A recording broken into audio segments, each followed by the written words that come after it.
And just allow your eyes to close.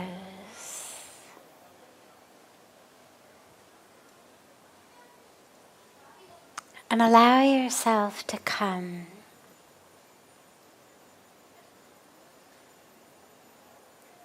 into this present moment.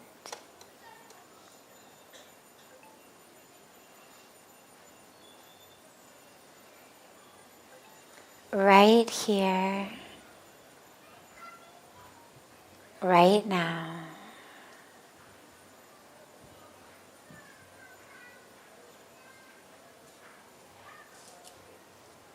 This breath.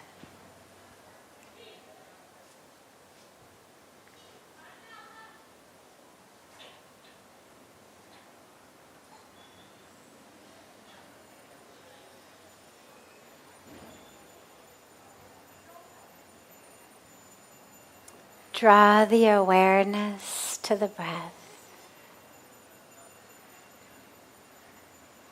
And just allow the awareness to merge with the breath.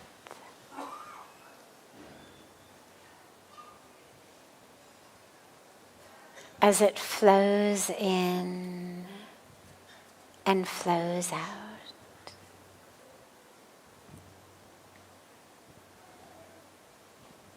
Don't try to change the breath. Just allow the awareness to expand and expand.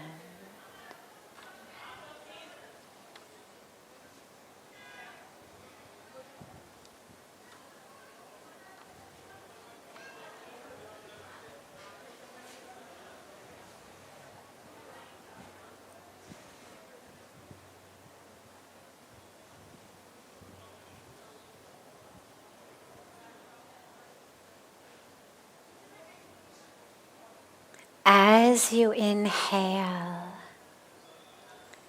allow the breath to rise. Begin taking the breath from low in your abdomen. There's an energy center just about 2 inches below your belly button called the Swadhisthana chakra. And as you inhale, take the breath from there and then allow it to rise through the body and through the energetic system. And it rises higher and higher until it gets to the 3rd eye center, the Agya chakra. And then allow that breath to release. Exhaling and letting go.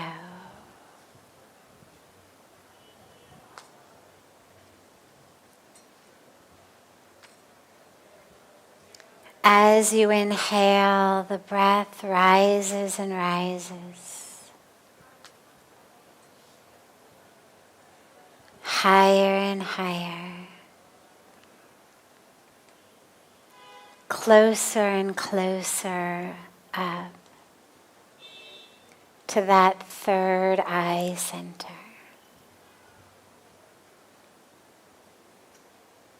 And then on the exhalation, sinking back deeply.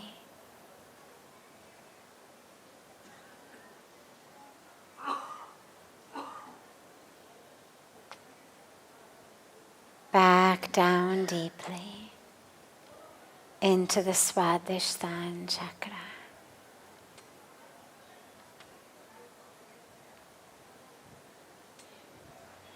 If you can't carry the breath all the way up on one smooth and unbroken inhalation, don't worry. Just carry it as high as you can and then let it come back down. But keep the power of intention and the mind's inner eye on that 3rd eye center, on that Ajna Chakra, the energy center of the power of discrimination.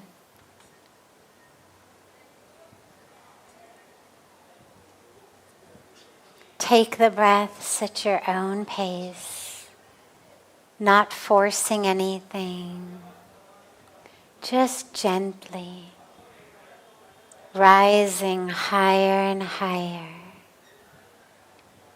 on each inhalation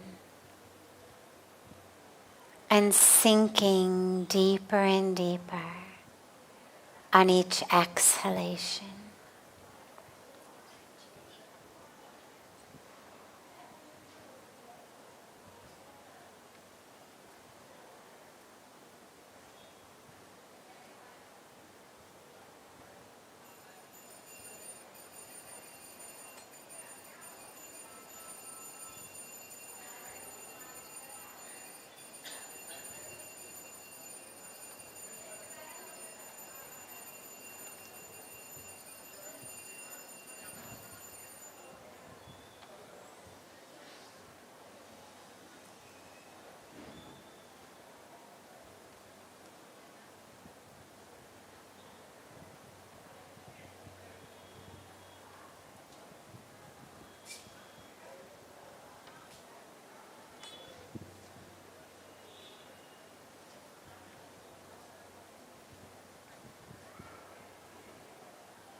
Rising higher and higher on the inhalations and sinking deeper and deeper into that core of the self on the exhalations.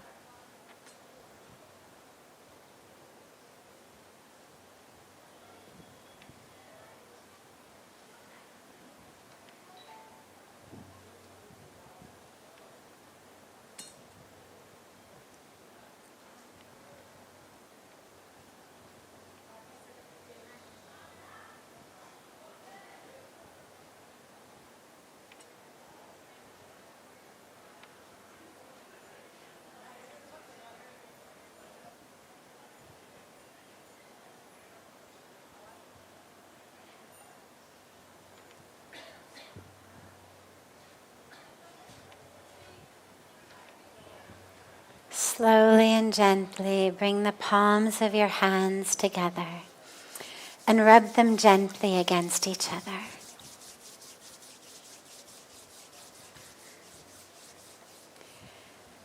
Press the palms of your hands into your closed eyes.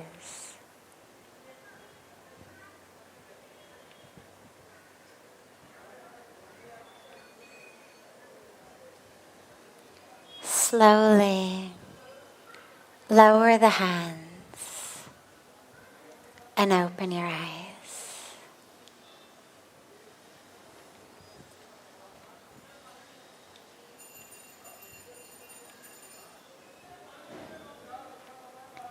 Welcome to Satsang.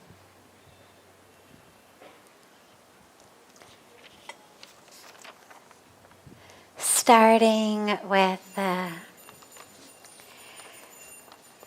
question that came in advance from our global audience who have sent them in advance, people from all over the world, and then we'll open it up to any questions that anyone here has.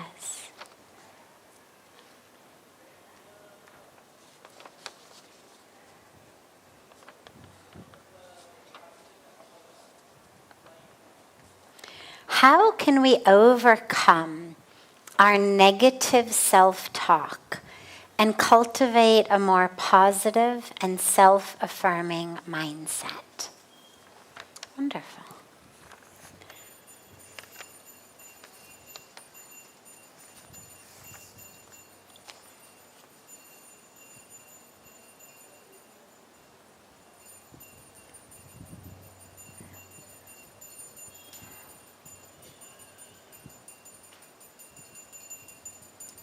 So,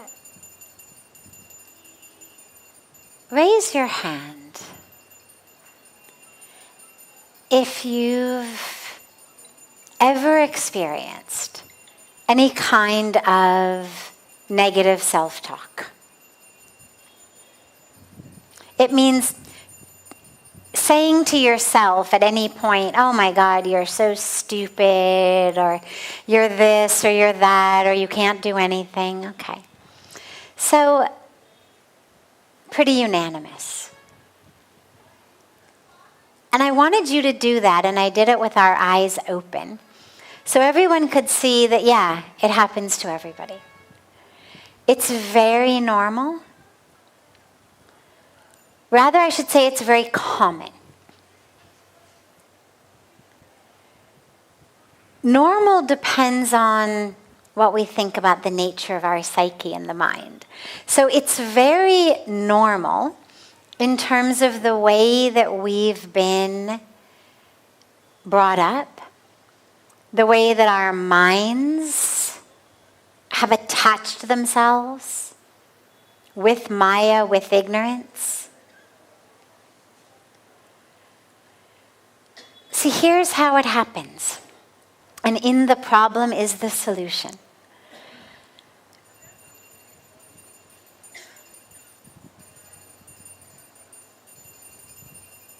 Who we are at the core of ourselves is divine. One with the divine. Created of the Creator and by the Creator. Not only by the Creator, but of the Creator. Which means that all of those attributes of the Creator are true of us. So,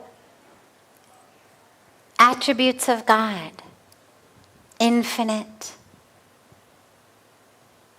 grace, peace, love, compassion, truth, right? These are just some. I'm just throwing out attributes that most of us use. If I said to you, define, describe God in your mind, your tradition, your lineage, your way, whatever it may be, your path. Well, we all agree that the divine is infinite. We agree that the divine is pure love. Excuse me. Truth. Fullness. Completeness. Omnipotence. Right? These are attributes of the divine. We've been created of that divine, not just by the divine, but of the divine. Which means that that is who we are. We are soul. We are spirit. We are divinity. The dilemma comes, Maya. And I'm actually bringing two questions together because there was also a question that said, how do we deal with Maya? Can we really not be lost in the illusion?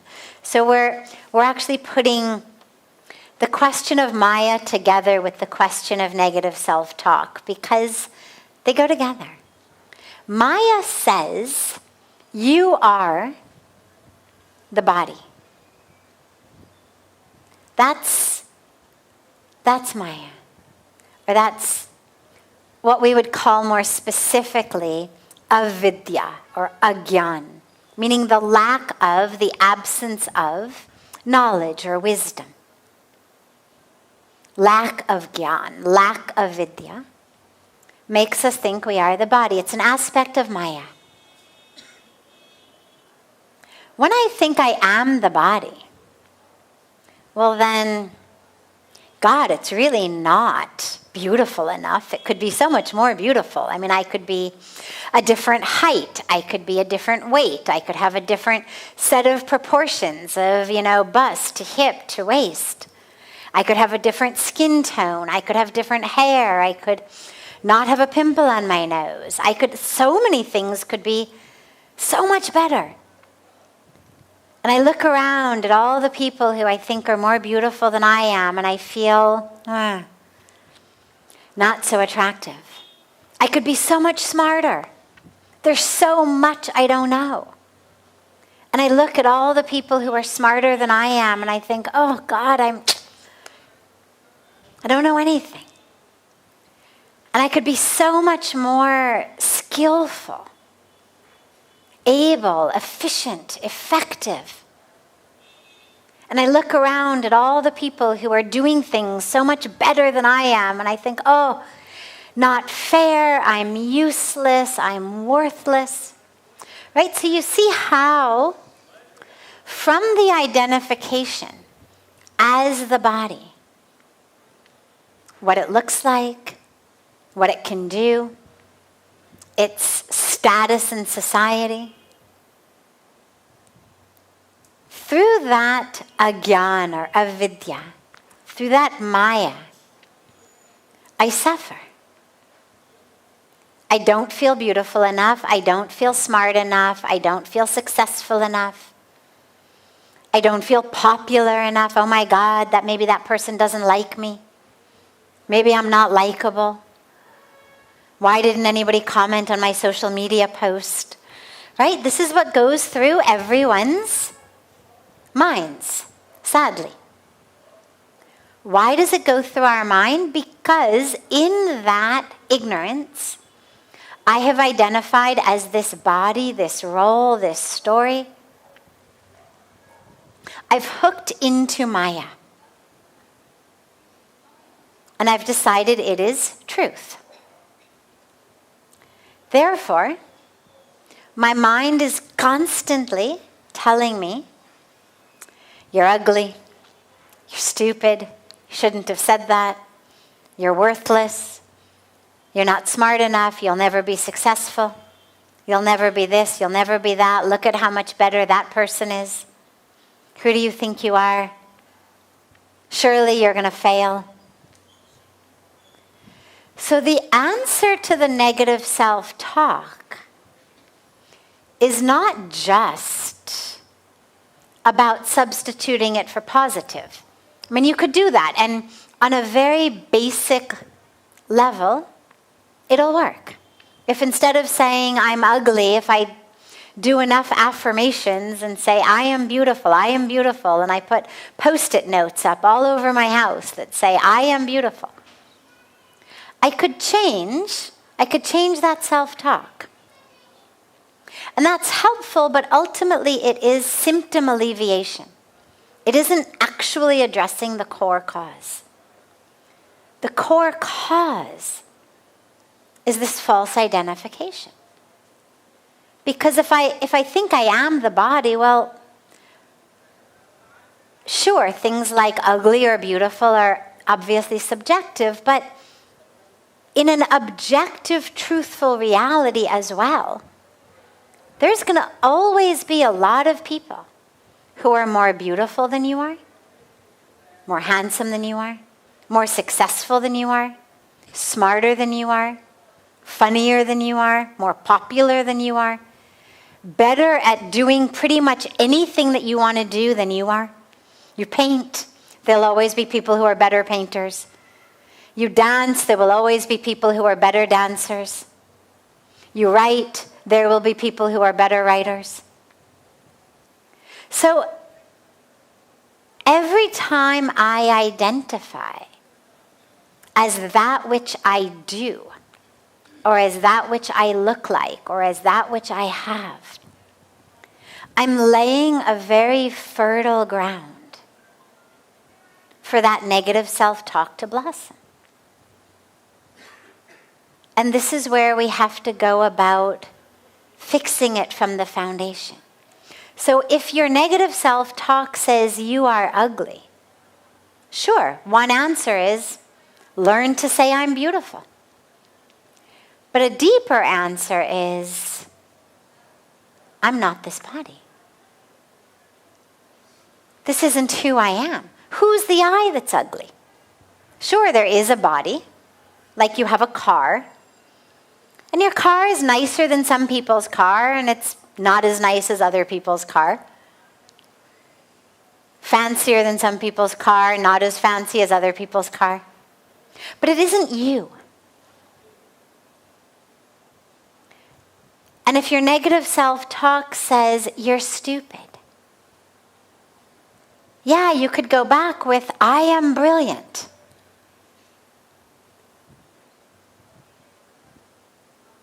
But a truer answer is I'm not my brain. It's good at some things, not so good at other things. Some of us can do math really well, others of us can't do math if our lives depended on it. Some of us have great memories, some of us don't.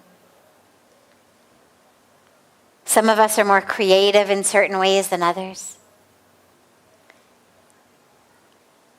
We're all different. Everybody's brain is different. So by whatever standard you are deciding you are stupid, is clearly some function of the brain. I got a math problem wrong, I say I'm stupid, means that aspect of my brain is not as highly refined as I would like it to be. Does not function as well as I would like it to. But I'm not my brain. I'm not stupid. The parts of my brain that do mathematical reasoning are just not my strong point. Okay. It's a physical aspect. Like saying how tall you are, or how much you weigh, or what the color of your skin is. Some of us can sing, some of us can dance, some of us can, tap your nose and rub your stomach at the same time. Everybody remember that from being a kid, right? I mean, some people could do it automatically. Others could do it for hours and not quite get it. Some people juggle, some people can't juggle. We've all got different abilities. But they're all products of one thing, the brain. But we are not our neurons. So I'm not stupid.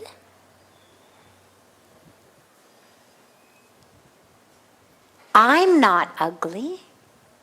I'm not this. I'm not that. Because all of the ways I'm judging myself don't actually have anything to do with who I am. So the deep way of overcoming the negative self-talk is not just substitute it for positive talk, but really go in there and question yourself, who is ugly? Who is stupid? Who's the who we're talking about? Do I really identify as a physical body? Like my car, like a box? Let me go deeper. Let me start reading some scriptures. Let me start reading Yoga Sutras or Bhagavad Gita or whatever it may be. The teachings, the lives of the saints and the sages and the masters. Let me start going to satsang. Let me start meditating. Let me start doing something to show myself who I really am. And there's nothing wrong, by the way, with feeling great about how you look, feeling great with how your brain works. Nothing wrong with that. The dilemma is, it won't always be so. There will come a time in your life, and whether it's through aging, whether it's through illness, whether it's through an accident, whatever it may be, in which you look in the mirror and you do not see beauty looking back at you. And if you've spent your whole life identifying as what you look like, then those days are going to be very difficult days. And as you age, it's going to bring about a lot of suffering. And then you're going to find yourself jumping on this anti-aging chaos. Somehow, some doctor or dermatologist or beautician or somebody is going to just invent something that's going to change the very nature of nature. Some cream, some potion, some tonic, some serum that's just going to render the nature of nature foiled. I don't think so. A better way to really combat aging is to realize you're not that which ages. That's the anti-aging rule. I'm not the body. Yeah, the body's aging, but I'm not the body. I'm eternal. When we pray, asatoma sadgamaya, tamsoma jyotirgamaya, mrityorma amritam gamaya.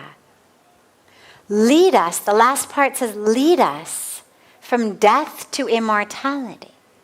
Not via some serum or tonic or ultra moisturizer. Not via some injection or surgery.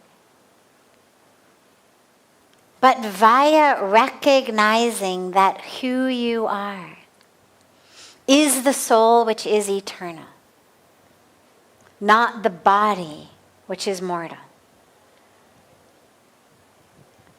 And so we begin with the foundation, freeing ourselves from that Maya, from avidya, from agyan. Going into gyan, wisdom, truth of who I am. Such that whenever the negative self-talk comes, I've got something very deep to offer it. More than just a different way of looking at the body.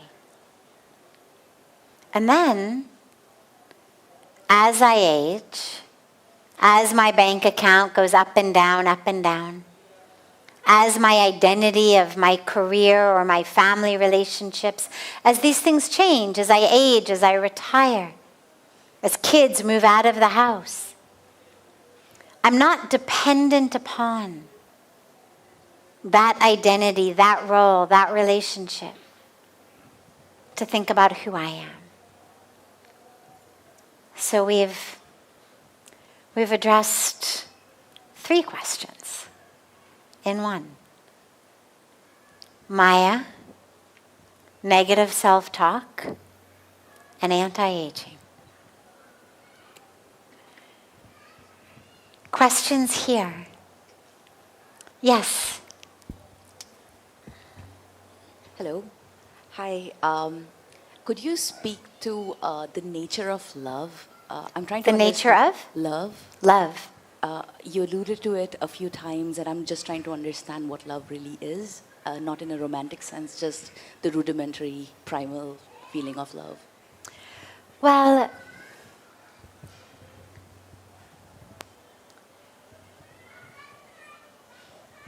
the rudimentary definition of love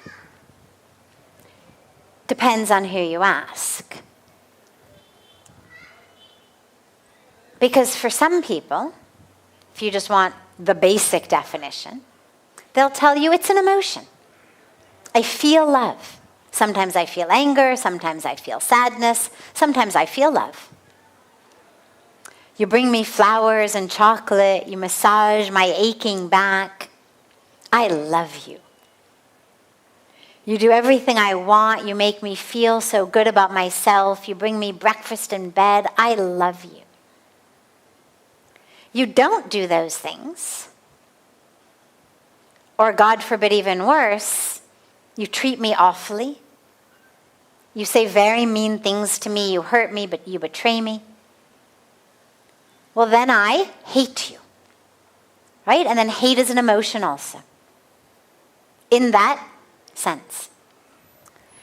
But that isn't really the core. That's not, to me, what real love is. I don't actually think love is an emotion. Because all of what I've just described is much more I appreciate you. I feel full by you. You fill up my holes, all the parts in me that ache, physically, mentally, emotionally. You fill them, so I don't have to feel the aching, gaping holes in myself. So I appreciate it. I feel comfort in your presence, happiness, satisfaction in your presence. But when you stop filling up my aching, gaping holes, because you no longer say what I want to hear, you no longer act the way I want you to act, well, then I no longer love you. Then it was never really love to begin with. Then it simply was enjoyment, appreciation, passion in some times, lust in other ways, need, dependence. I mean, there's a whole bunch of other words I could give you for what that is. But it isn't love the way that we mean real love. When we speak about prem or pyar, that's not just, oh, you made me breakfast in bed, I love you. You cheated on me, I hate you.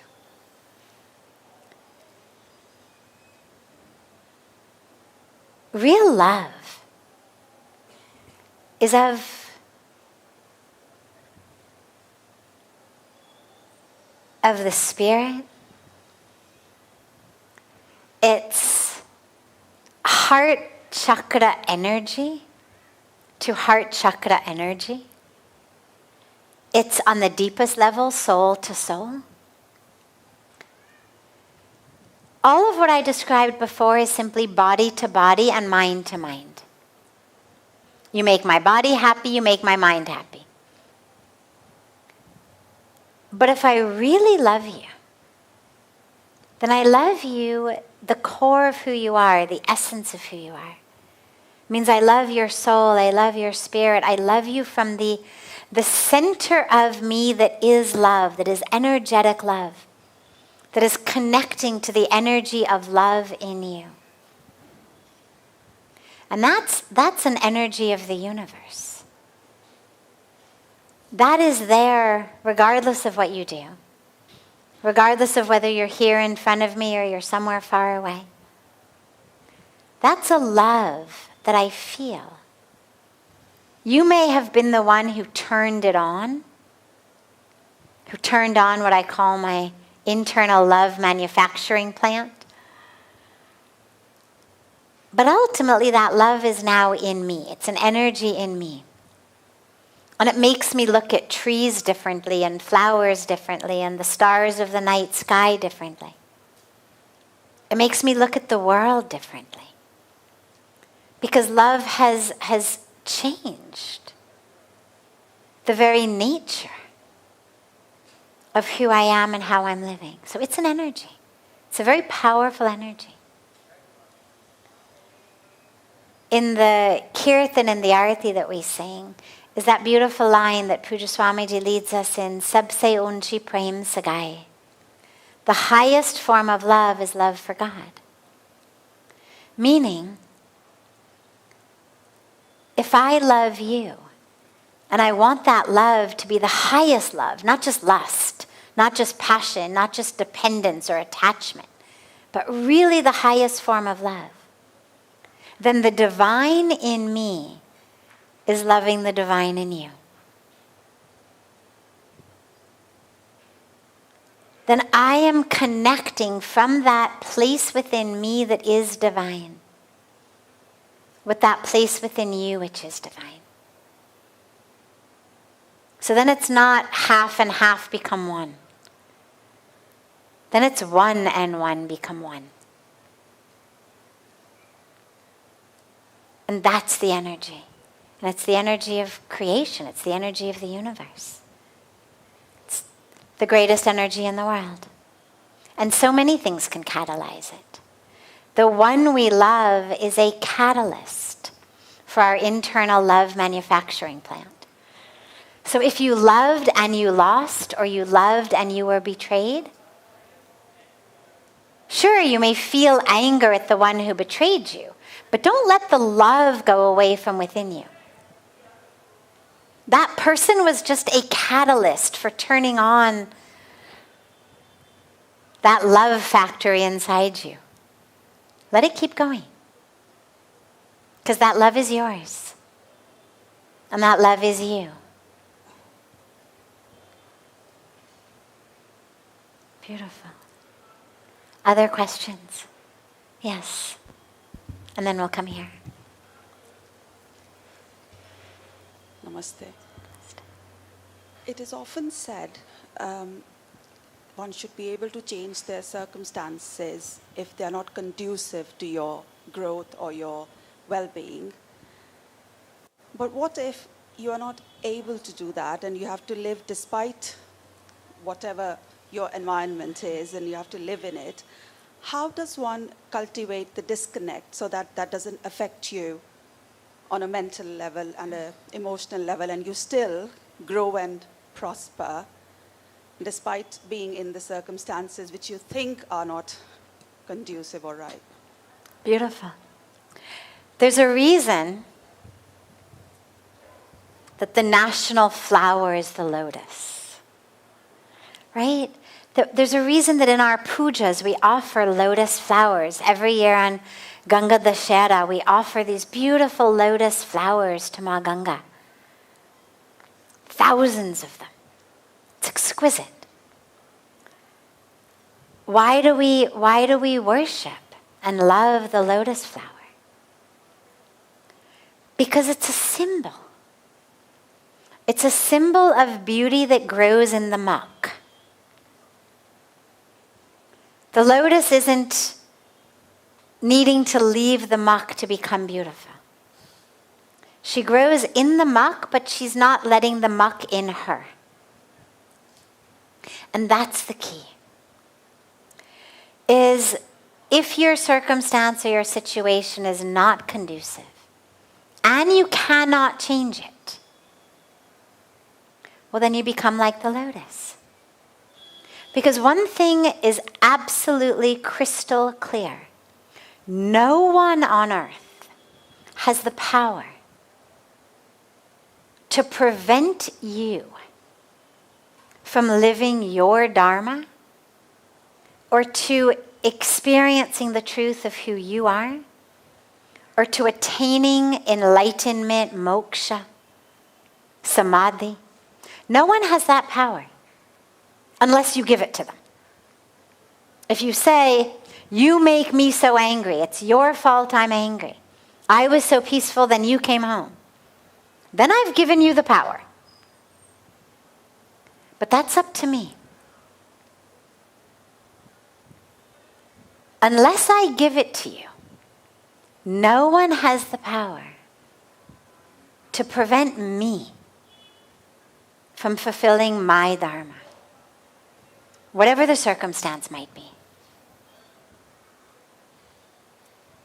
We see every day in such horrible situations in the world, from war to crime to drugs to poverty. We've got every day beautiful examples of beings who are in the worst situation. And yet, in that situation, who become beacons of light. People who came out of the Holocaust. Some who lost their lives in the Holocaust, others who managed not to lose their lives but were in the concentration camps. I mean, we find these inspiring beings who 80 years later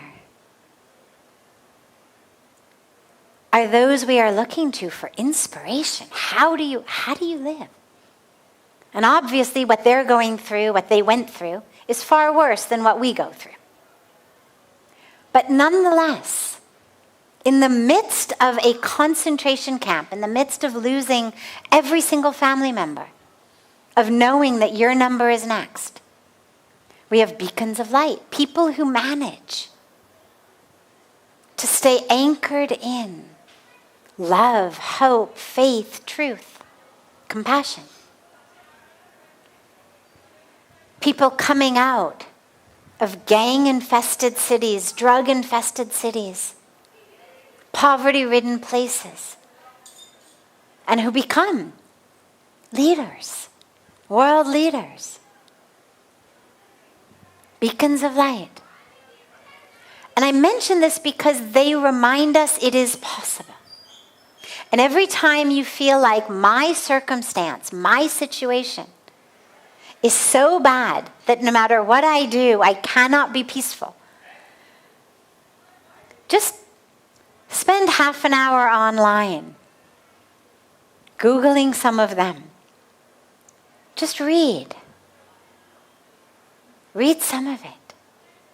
Their diaries, their lives, their teachings.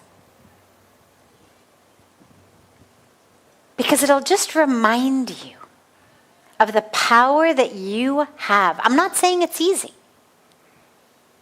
I'm not saying that it isn't easier being in an ashram than being in a difficult family situation or a difficult work situation. But I'm saying that no one, even a being who is about to take your life, has the ability to prevent you from attaining peace, from fulfilling your dharma, unless you give it to them.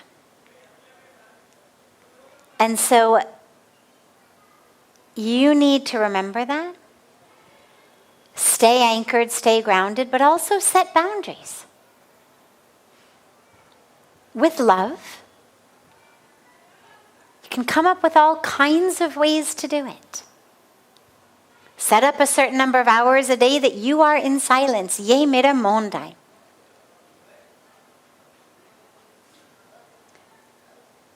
Create boundaries for yourself. Sube, sham, whatever it is. I'm not saying everybody's going to say, oh, that's so great, no problem. There will be pushback, but that's okay. Because you are also not here. Your dharma on earth is not here to make sure that no one else ever feels uncomfortable. Or that no one else ever has to compromise. That's not your dharma. And so we work out in individual situations, in individual ways. How can I, both internally with my own energy system, my own thoughts, my own japa, no matter what the situation, I stay anchored. I keep chanting my mantra. But also, in my physical space, in my physical time, I set up boundaries. Here's the time that I'm in silence. Here's the time I'm meditating. And they become non-negotiable. And you work it out. You do whatever you have to do, but you do it with love. And you make sure that you never tell another person or even yourself, you've made me angry. It's your fault. Because no one can make you angry. No one can steal your peace. Every one of us makes decisions, conscious, unconscious decisions, of what we are prepared to lose our peace over.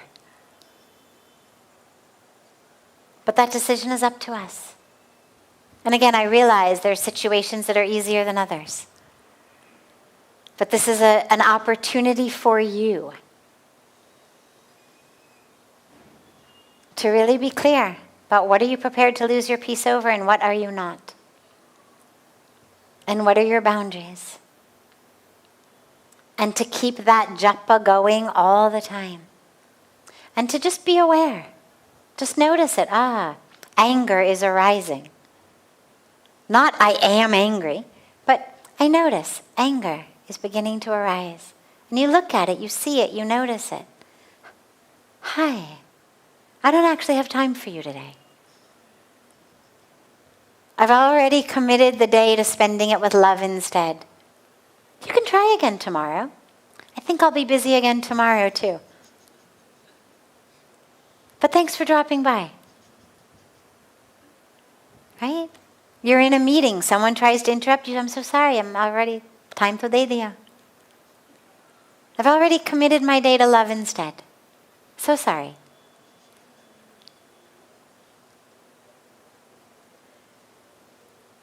Beautiful. Yes.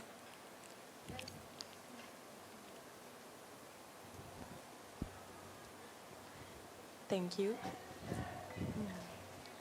And I was wondering why there is some beings that seem to pierce through the illusion of separation quicker than others.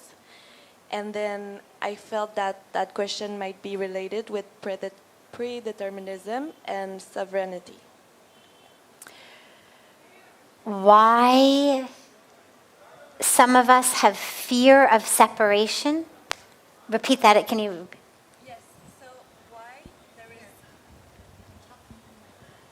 Why there is some people that seem to pierce to pierce through fear of separation, through the illusion of separation, through the veil of separation. Thank you.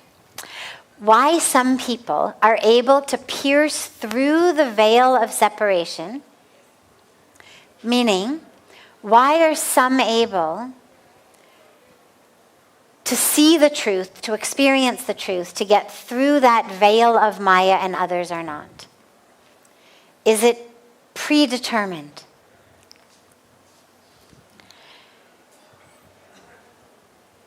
Yes and no. Meaning, yes, it is predetermined, but that of that which is predetermined has to do with us right here, right now. Every one of us has the ability to pierce through it. Grace is there, yes. For some it's going to be easier. Our karmic cycle of birth and rebirth and reincarnation and that which we bring into this lifetime. Some of us come into this lifetime with so much that it's going to be a lot more difficult. Some come in almost already pierced. These are the ones very young, and they're already there. But no matter how much you bring into this life, it's always possible. It's always possible.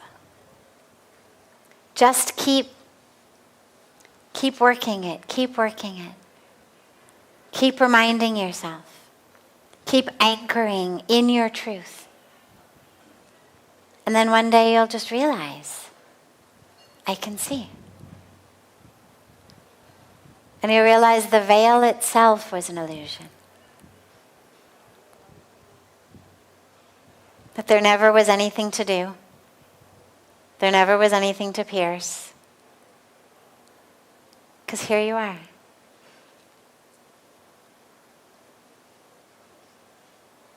Beautiful. Have a beautiful rest of your evenings. I am going to Delhi tomorrow for a few days. I have a program and some projects and a variety of things in Delhi. I will be back on the 20th. What day of the week is that? Saturday. So we will resume satsang on Saturday the 20th. So unfortunately I will miss you for 3 days, 17th, 18th, 19th, no satsang. But we will be back on Saturday the 20th.